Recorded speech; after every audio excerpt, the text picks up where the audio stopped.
Ghost month, bakit may ghost month ang mga... Is it Chinese or feng shui? Ito ay Chinese. Okay. Ang Ghost Month ay Chinese tradition. Okay. Isang kultura ng mga Chinese, mga Buddhist, mga Taoism. Kung saan daw po ikatapitong buwan, Yes. 7 Chinese lunar calendar, binubuksan daw po ang pintuan ng Portal. impyerno o Hell's Gate Yes. para yung mga hungry ghosts po ay lumabas. Okay. Para sila makahanap ng mga taong mabibiktima, Tama. madadasal. Ikwento lang natin, baka kasi naguguluhan sila, oy, sandali, sabi mo, 7th Yes, month. ang ganda. 7th month, Yes. 8th na po sa atin, August na kasi ngayon. Kasi Pero, lunar. yes. Kasi lunar calendar siya Lunar binibase. calendar. Ang ganda po Okay, niyan. oo, tama. So every year, iba't ibang day nag-i-start. Iba't ibang day nag-end. Ang ating tinatawag nating Hungry Ghost Month. Ang Okay. 2024 natin, Hungry Ghost Month start August 4, that's Sunday. The sunless, ito, nakalaang oo, Sunday. oo. At magtatapos siya September 2, which is Sabado naman.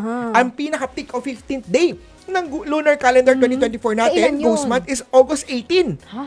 Yun daw kung saan daw po lahat ng mga hungry ghosts ay nakalabas na. Oo. At naghahanap sila ng mga aliw, entertainment, pagkain, maiinom at madadasal. Ang Ghost Month ay hindi dapat katakutan. Ayun! Kasi, di ba yung iba, naku, Ghost. ghost month, naku.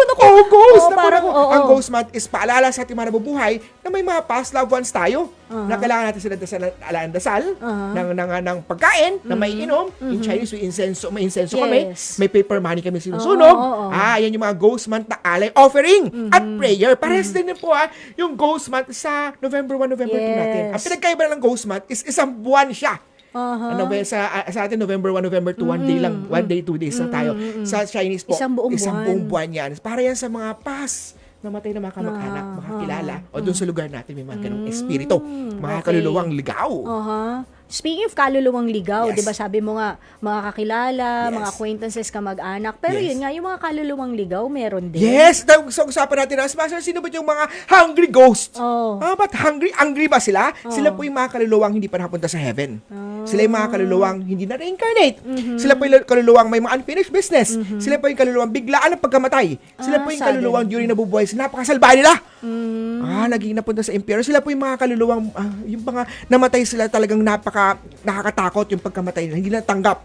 Ayun po yung mga kaluluwang. Sila po yung mga kaluluwang nalimutan na alayan ng mga dasal ng mga past loved ones sila. Kaya I alayan see. natin yung mga past loved ones natin. Ayun. But yun nga, dapat hindi din tayo matakot sa kanila. Are they out for revenge or no? No.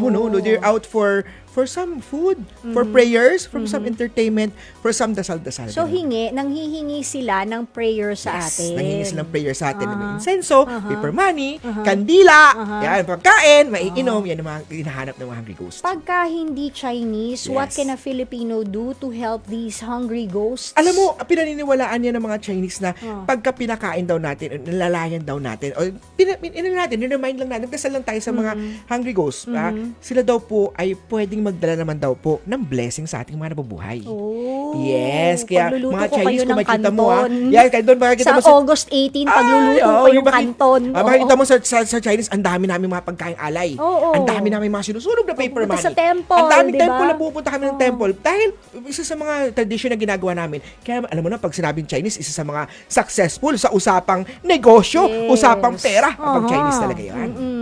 I see. So, ano yung, for example, kasi di ba sabi mo nga, they're asking for prayers. Is there a specific prayer para Wala sa naman. mga namayapa Wala natin naman mga... any specific prayer. Any prayers mo na Chinese, ipag-pray mo na spirits, sasabihin mo sa kanya na ghosts, namayapa. mga kaluluwang ligaw, mga past loved ones ko, Lord God, sana bigyan mo sila ng ganun. Kung ano mang prayers lang para sa kanila, para paalalahanan mo lang sila na huwag mo silang, na hindi sila malimutan. Yan po yung pinaka-essence o pinaka-importante importance po ng Chinese o tinatawag natin Ghost Month.